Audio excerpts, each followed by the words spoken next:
বাংলাদেশের বক্সিং অঙ্গনে শুরু হতে যাচ্ছে নতুন এক অধ্যায়, টিকেও রাইজিং স্টার।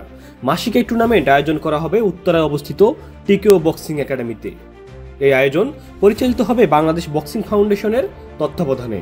অ্যাথলেটরা পাবেন অফিসিয়াল অ্যামাচার র্যাঙ্কিং, যা ভবিষ্যতে পেশাদার বক্সিংয়ে প্রবেশের পথ খুলে দেবে বলে আশা প্রকাশ করেন বাংলাদেশ বক্সিং ফাউন্ডেশনের চেয়ারম্যান ও টিকেও বক্সিং একাডেমির প্রতিষ্ঠাতা শাহ মোহাম্মদ আদনান হারুন। তো আমরা একটা নতুন করে একটা প্রোগ্রাম তৈরি করেছি। প্রোগ্রামটা হচ্ছে গিয়ে টিকেও রাইজিং স্টার। এটা হচ্ছে গিয়ে মান্থলি একটা অ্যামেচার বক্সিং সিরিজ, যে বক্সিং সিরিজের মাধ্যমে যারা বিগিনার বক্সার তারা অংশগ্রহণ করতে পারবে এবং তাদের অংশগ্রহণের মাধ্যমে তারা যদি জয়যুক্ত হয় তাদের র্যাঙ্কিং একটা সিস্টেম হবে। আমাদের একটা র্যাঙ্কিং সিস্টেমের মাধ্যমে তারা যদি র্যাঙ্কড হয় ওখান থেকে তারা প্রফেশনাল খেলার সুযোগ পাবে। তো ওখান থেকে আমরা একটা গ্রাসরুট থেকে প্রফেশনাল কিভাবে যেতে পারে ওইটার একটা টোটাল আমরা একটা অবকাঠামো আমরা তৈরি করছি। এটা আমাদের নেক্সট পরিকল্পনা। সুপার ফ্রেশ ফর্টিফাইড সয়াবিন তেল, শুরু হোক হেলদি লাইফের জার্নি। তবে এটি শুধুই একটি প্রতিযোগিতা হবে না, এটি হতে যাচ্ছে একটি নিরাপদ, নিয়ন্ত্রিত ও গঠনমূলক প্ল্যাটফর্ম, যেখানে স্কুল, কলেজ ও বিশ্ববিদ্যালয়ের শিক্ষার্থীরা অংশ নিতে পারবেন বলেও জানান তিনি।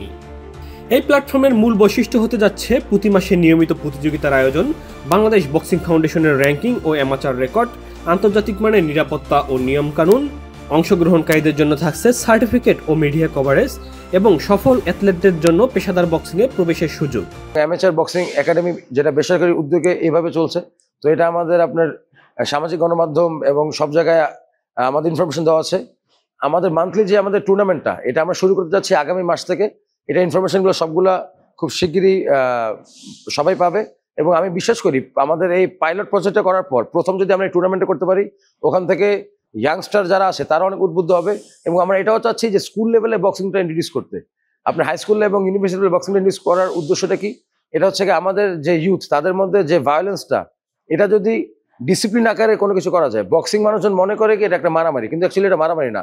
এটা হচ্ছে কি আপনার নিজের যে অ্যাঙ্গার বলেন এবং নিজে যেটা বলেন এটাই কন্ট্রোল ভাবে এটা প্রদর্শন করা। এটা মানুষকে ডিসিপ্লিন শেখায়, মানুষকে আত্মরক্ষা শেখায়। তো আমরা চাচ্ছি এই অ্যামেচার বক্সিং এর মূল উদ্দেশ্য হচ্ছে কি ইউথ ডেভেলপমেন্ট এবং ইউথ যারা আছে এবং তরুণ প্রজন্মকে বক্সিং এর মাধ্যমে তাদের কনফিডেন্স ডেভেলপ করা এবং এখান থেকেও আমরা বিশ্বাস করি ভালো ভালো কিছু বক্সারও তৈরি হবে। আমাদের পাইপলাইনে ভালো প্রফেশনাল বক্সার আমরা এখান থেকে পাবো। টিকেও বক্সিং একাডেমির লক্ষ্য শুধু বক্সার তৈরি করা নয়, বরং তরুণ সমাজকে আত্মনিয়ন্ত্রণ, আত্মবিশ্বাস ও শারীরিক সুস্থতার মাধ্যমে গড়ে তোলা। টিকেও বক্সিং একাডেমিতে অনুষ্ঠিত হতে যাওয়া টিকেও রাইজিং স্টারের মধ্য দিয়ে তৈরি হবে বাংলাদেশের আগামী প্রজন্মের চ্যাম্পিয়ন, এমনটাই প্রত্যাশা। মোহাম্মদ সাব্বির হোসাইন, দৈনিক ইনকিলাব, ঢাকা।